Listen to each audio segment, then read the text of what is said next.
Coming up on today's show, we're going to take a look at some winners and losers from Chiefs Rookie Minicamp, but I want you guys to chime in first. Which rookie do you believe will have the biggest impact on the field for the Chiefs in 2024? Drop his name down in the comments, and let's kind of recap Rookie Minicamp.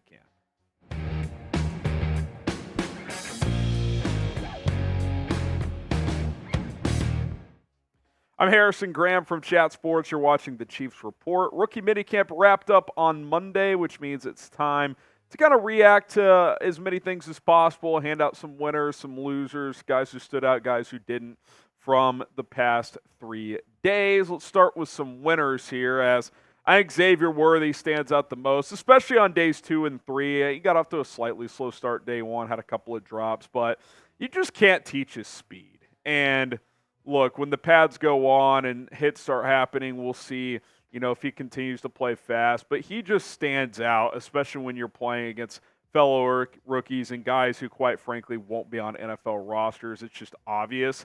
Andy Reid had this to say about the Chiefs' first-round pick, kind of taking a different twist, talking about things other than his speed, saying, I thought he did a nice job picking things up and working through things. We asked him to do a whole lot of stuff there. He was put in mostly at the primary spots. It was good for him to get in there and move around a little bit. He's a sharp kid. And talking about him moving around, doing different things, he also took punt return reps, which is something I've talked about a couple of times now. I think he will be this team's punt returner, at least as a rookie. And why wouldn't he be? He was dynamic in that role at Texas for the past couple of years, especially last year. Averaged 17 yards per punt return, had a touchdown. Field position in the NFL is just massive. You can't understate it enough. Like, if you start at the 30-yard line or better, it vastly improves your chances of scoring points. And when you have Patrick Mahomes, every extra yard you give him gives you a much better chance of finding the end zone. So if this guy can give you double-digit yards per return and put you in good position every once in a while, get a big return, I think that's only a positive, and I don't really see a downside to having him punt or return punts, especially early on in his career. What do you guys think? Should Xavier Worthy be the Chiefs punt returner? I think he should. Type Y for yes, type in for no. I'd put him back there. He's damn explosive, super fast, and catches the ball well in that role as well. Let's go to Jared Wiley now, the rookie out of TCU. He had a good week as well. Andy Reid saying this about him. He said, I liked what I saw. Big kid, can change direction. He was a good blocker in college, so we'll see how that transfers. I thought he caught the ball well for the most part and retained information, so I thought he did a pretty good job there. And we talked about this yesterday, and I've mentioned it a few times, that he's got that yards after the catch ability that you really like for a tight end. Travis Kelce-like. Now, obviously, he's not as explosive. He's not the route runner. I mean, Kelce's one of one. I'm not saying Wiley's going to be that, but stylistically, there are some similarities there. And the key for him, if he wants to get on the field as a rookie a decent amount, is how does that blocking translate? Like, obviously, we didn't see that this weekend. They're in shorts and T-shirts and helmets. You're not really going to see that until training camp and in the preseason. But if he shows he can be at least an adequate, if not a plus blocker, once preseason gets here, I think there's a very real chance he's tied into, at least at some point this season. I mean, Noah Gray is going to have the early opportunity to hold down that role. He's been here for a few years. They brought in Irv Smith Jr., but Jared Wiley's upside, I think, is greater than both Gray and Irv Smith. So I would not be shocked at all if by October he's your number 2 tight end. Obviously, he's got to prove it. He's got to earn their stripes. Andy Reid doesn't just hand out jobs, but I really do like the fit for him in this offense. Before we continue, shout out to our sponsor, Prize Picks, here on today's show. There's no better time to play daily fantasy than right now, because the NBA playoffs are hot. The NHL playoffs are heating up as well. You got Major League Baseball underway. Lots to dive into here in the sports world, and you might as well get in on the action and make some money. Go to prizepicks.com/CLNS. Use the code CLNS for a first-time deposit match up to $100 when you create your account. Got a 3-player entry for some NBA playoff action tonight. Thunder Mavs getting underway. I like Luka Doncic more than points, rebounds, and assists, 52.5 there. He's had a few days off dealing with the sprained knee, but I think he comes out firing. Kyrie Irving has been a willing rebounder and has been dishing the ball as well. I like the more on the rebounds and assists. And then a little demon pick here from Josh Giddey, 13.5 points. Role players play better at home. What demon picks are is it raises the stat line, Prize Picks does, but more bang for your buck. Typically, a 3-player entry, you get 5 times your money back. In this case, get about 6 times your money back. So taking a little more risk, but if you hit, you cash out at a higher level. PrizePicks.com/CLNS, code CLNS for that deposit match up to $100. We appreciate Prize Picks. It's fun. It's easy. It takes less than 90 seconds to create an account, less than 60 seconds to fire off your first entry. Choose more, choose less. It's Prize Picks, 2 to 6 player entries. Link is in the comments and in the description. All right, let's go to Jaden Hicks here, the safety that just kept falling in the draft. A lot of draft experts like Dane Brugler and others had him as a second-round player, and he went to the 4th. And I thought this note from Harold Kuntz was interesting. He said, for a few days, Jaden Hicks has been summoned over to get some one-on-one time with defensive coordinator Steve Spagnuolo. He's looked sharp picking up the playbook so far, and it's so valuable to get this teaching early on as a rookie, especially from a guy like Spags, who is just so, developed isn't the right word, but respected and established on this coaching staff, right? Like, he is the clear number 2 guy on this staff behind Andy Reid, and for him to give Hicks this one-on-one attention early on, I mean, talking about just a great opportunity to soak up information and knowledge and, really cash in on those reps because, it is a good secondary, but I think opportunities are there to play. Seth Keysor, who does a lot of film breakdown for the Chiefs as well, said that finally got around to Hicks's film.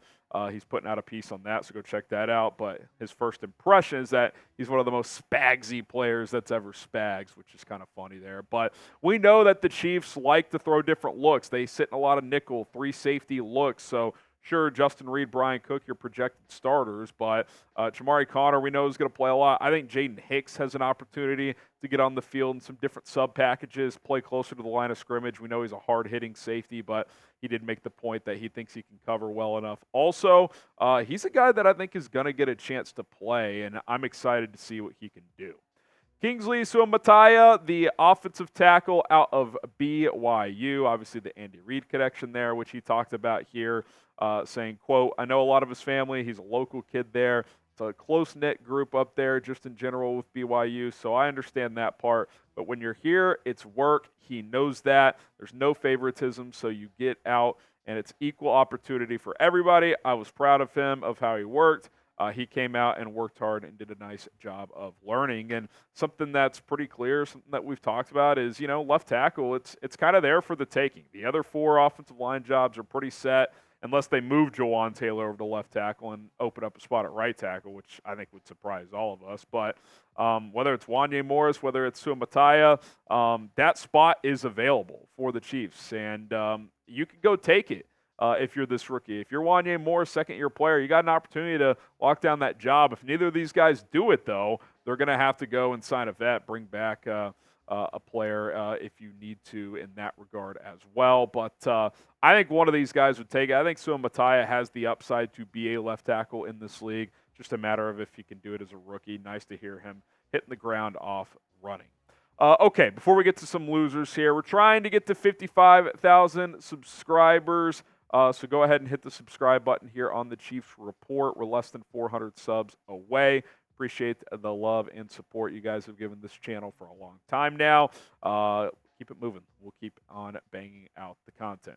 All right, we won't spend as much time on the losers, but 3 guys here. We'll start with Amani Bailey, who actually played at my alma mater, TCU. Just didn't hear much about him. Now, look, at these rookie mini camps, just because you don't hear a ton about a guy doesn't mean he performed poorly, and it's usually like sunshine and roses this time of year. There's not a lot of negative, energy and reporting. But for a guy who got a nice signing bonus, Aaron Wilson had that report, $10,000 and then $200K in base salary, $210 guaranteed. I mean, that's for a UDFA, that is real money, and I couldn't find hardly anything at all about what he did at rookie minicamp. I wasn't able to see much myself in that regard, so I don't know what to make of that. Minicamp, I think receivers can stand out easier because you throw more than you hand the ball off. There's no tackling, so again, I wouldn't put too much stock in this, but it's kind of twofold, right? You've got your top 2 backs right now, Pacheco and Edwards-Helaire, but there's an opportunity for RB3, but there's also a lot of competition there. Lamichael Pirine, you've got Deneric Prince, Keontae Ingram, you got the rugby player kid who's in the mix now. Amani Bailey's there. It's crowded. It's a crowded room after those top two guys. So, when they signed Bailey, I thought he'd have a shot to make this roster, and I still think that. But as of now, it's been a little quiet around the TCU product. And then we'll talk about these two together, not spend a ton of time. Spencer Sanders, Brennan Armstrong, a couple of UDFA quarterbacks. They're just not NFL players. I mean, Spencer Sanders didn't even start his senior year of college. He transferred from Oklahoma State to Ole Miss, did not win that job. He was the backup. Brennan Armstrong a few years ago looked like a potential NFL draft pick, really struggled his last couple years in college at Virginia, then transferred to NC State, didn't play that well, and that appeared to be the case here this weekend as well at rookie minicamp. Chris Olodokon, who's been on the practice squad, he took the majority of the reps at quarterback and looked like the far superior player. So I don't think either of these guys are going to really be in the mix that much. We'll see if that changes, but for now, that would surprise me.